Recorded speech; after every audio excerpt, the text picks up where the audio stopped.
Bismillah ar-Rahman ar-Rahim. Alhamdulillah, wa salatu wa salam ala Rasulillah wa ala alihi wa sahbihi ajma'in. We've reached chapter number 104 from Riyadh as-Saliheen.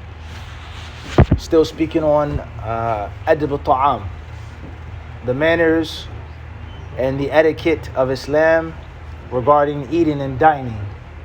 What you should and shouldn't do when you eat. What you should and shouldn't do when you drink.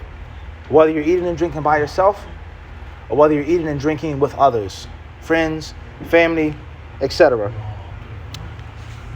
Chapter number 104 states, باب الأكل مما يليه ووعظه وتأديبه من يسيء أكله. The following points. Number 1 is to eat with the right hand.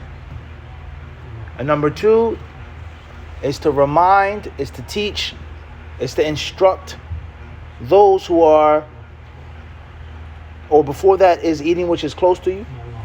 So eating which is close to you first and foremost, and never allow someone to do something incorrect or wrong even at the time of eating. So if your son is eating in a bad way, you should teach him. If your wife, if your husband, the brother in the masjid, iftar, don't just sit back and say, well, we're eating, it's iftar. You see someone doing something wrong, you advise them gently, respectfully. You share the beneficial knowledge with them. And Allah subhanahu wa ta'ala should never be disobeyed in any circumstance. Our religion is not a time in which, oh, it's my day off, or I'm relaxing, or this is just politics, or oh, this is culture. Islam is a total package, total way of life and way of death. So therefore, the following points. The author mentions 2 hadiths. The first he says, وعن عمر بن أبي سلمة رضي الله عنهما أنه قال كنت غلاما في حجر رسول الله صلى الله عليه وسلم وكانت يدي تطيش في الصحفة فقال لي رسول الله صلى الله عليه وآله وسلم يا غلام سم الله وكل بيمينك وكل مما يليك متفق عليه. قوله تطيش بكسر الطاء وبعدها ياء مثنات من تحت معناه تتحرك وتمتد إلى نواحي الصحفة. وعن سلمة بن الأكوع رضي الله عنه أن رجلا أكل عند رسول الله صلى الله عليه وسلم بشماله فقال كل بيمينك قال لا أستطيع قال لا استطعت ما منعه إلا الكبر فما رفعها إلى فيه رواه مسلم. So the first narration is reported by the Messenger of Allah sallallahu alaihi wasallam's stepson, Umar ibn Abi Salama, the son of Abu Salama, the son of Salama. He says, Kuntu ghulaman. He says, I was a young man, not fully grown, not fully mature, nor was I a small boy, in the middle. I was living with the Messenger of Allah sallallahu alaihi wasallam. He was my stepfather. I was in his care. He would look after me. And we used to eat with each other. وَكَانَتْ يَدِي, he says, and when I would eat all over the place. I would grab here, grab there, just, eat in a reckless, haphazard state. So one day the Messenger of Allah sallallahu alaihi wasallam, he said to me, he spoke out to me, Ya ghulam. He said, oh young man, don't eat like this. Let me tell you the proper way to eat. Samillaha. He said, first and foremost, is make sure that you say Bismillah. Don't eat without saying Bismillah. We explained that. And the danger of eating without mentioning Allah's name. And the virtue of eating after you mention Allah's name. And then he said, وَكُلْ بِيَمِينِكَ, and make sure you eat only with your right hand. Don't eat with both hands. Don't eat with your left hand. Just the right hand. Last but not least, he said, وَكُلْ مِمَّا يَلِيكَ, and make sure that you stick to what's in front of you. Don't jump across the plate, the next platter, the next dish. Eat what's closest to you. And this hadith, as we've explained before, is in Sahih Bukhari and Sahih Muslim. And we know that the Sahabi, he said, فَمَا زَالَتْ تِلْكَ طِعْمَتِ بَعْدِ. He says, after the Prophet ﷺ taught me those words and instructed me as a young man, I continue to eat like that for the rest of my life. So the highlighting point is that enjoining the good, forbidding the evil, giving advice, giving nasiha, there's never a time in which you don't do that. In the house, outside of the house, in public, in private, eating, using the bathroom. Anytime something bad or incorrect is done, if you know, you should speak. You should give the Muslim sincere, honest advice. And if the Muslim is under your care, your son, your stepson, your daughter, your stepdaughter, your wife, your grandson, it is your Islamic responsibility to say something and to do something. And you cannot say, well, he's grown, or she doesn't listen, or inshallah, Allah will change him, or, leave it up to Allah. You're responsible to enforce the Islamic law. That's your duty. That's your job. And if you don't, you turn the other way, you keep silent, you make a weak excuse, then you've disobeyed Allah, firstly. Secondly, you're treacherous, you've betrayed your son and your daughter. And last but not least, you now have, or you're going to sow the seeds for your children to disrespect you. As Ibn Qayyim, may Allah have mercy upon him, said, من ترك الأمر بالمعروف والنهي عن المنكر مخافة المخلوقين نزعت منه الطاعة وإن أمر ولده أو عبده لاستخف به. أو كما قال رحمه الله.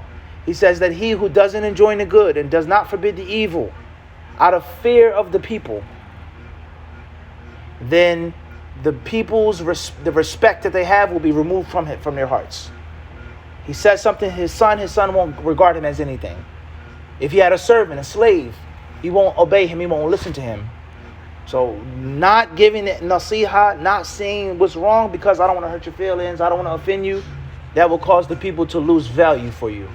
And that's very unfortunate in a Muslim home, when your children lose value and they don't fear their father or their mother anymore because you take the deen as a joke. Allahumma musta'an. So the highlighting point, the Prophet ﷺ, he gave him instruction. Samillah, kul bi yaminik, kul ma mimma yalika. So therefore saying Bismillah, eating with the right hand, and not jumping across the plate. Wallahu ta'ala alam. And this was the Prophet's stepson. It wasn't his actual flesh and blood son. The next narration is reported by Salama ibn al-Aqwa radiyallahu anhu, that one day a man ate in front of the Messenger of Allah alayhi salatu wasalam using his left hand. The Messenger of Allah sallallahu commanded him, Kul bi yaminika, eat with your right hand. And the man said, La astati'u. He says, I can't, O Messenger of Allah, I can only eat with my left. And that is when the Prophet sallallahu made dua against him, saying, La stata'ta, may you never use it again. May you never use your left hand again. The narrator says, فَمَا رَفَعَهَا إِلَى فِيهِ. Since that day, his hand was disabled.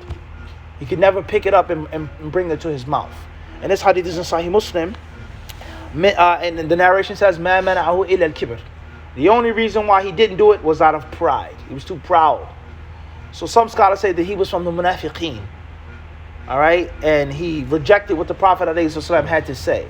Whether he was from the munafiqeen or not, the hadith clearly shows the obligation of eating with the right, and that eating with the left is not just makruh, it's not just disliked, but it's haram.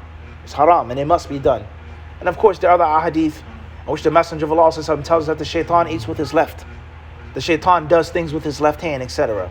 So the right hand should always be respected and honored when you eat, let alone the wisdom of always using the right hand, because when you use the bathroom and when you relieve yourself, you're supposed to use your left hand. So some scholars say protecting you from wiswas and keeping your mind clean and pure is that you never use your left hand when you're eating, even if your left hand is clean. I wash my left hand with soap, antibacterial, hand sanitizer. There's no germs on my hand. It's clean. But just the sheer fact that I use this hand to clean my private parts, and I'm touching, eating, food, drinking, that may have an effect upon you. All right? So there's tremendous wisdom in implementing the sunnah. And as we said before, if you teach your child these things at a young age, and they see you doing them, then bi'idhnillahi ta'ala, these teachings will remain with them for the rest of your life. Okay? Even if the children have some issues, have some problems, but we all know if you have children, or if you've been born Muslim, there's certain things that you just can't shake. You just can't shake it. It's a part of you. Right? The tarbiyah. And the Arabs, they would say, التعلم في الصغر كالنقش في الحجر. Teaching someone when they're young, learning when they're young, is like engraving stone. The stone, it never fades. You see churches, you see buildings, 100, 200, 300 years, let alone archaeological evidence. It's been chiseled in the stone, it doesn't go away. And they also would say, إنما تقبل الطينة الختم وهي إيش؟ رطبة. That the clay can only be molded and manipulated when it's what? When it's wet, when it's moist. So the pottery can't be molded when it's hard and dry, but it's spun. You make the bowl, you make the cup when the clay is moldable, and that's the 2-year-old, 3-year-old, 4-year-old, 5-year-old. As far as teaching them, telling them to do the right thing when they're older in puberty, as they say in Brooklyn, forget about it. It's just not going to happen. If you teach your daughter about hijab when she's in puberty, it's going to be very difficult. If you teach your son the basics of hygiene and cleanliness and lowering the gaze when they're in puberty into girls, it's going to be very difficult. But if you teach them from a very young age, son, this is what you do, this is what you don't do, then in most cases, the teachings will remain with them. And even if they stray a little bit, the power of the fitrah will bring them back. Bi-idhnillahi ta'ala. Allah subhanahu wa ta'ala surely knows best. Alhamdulillah Rabbil Alameen.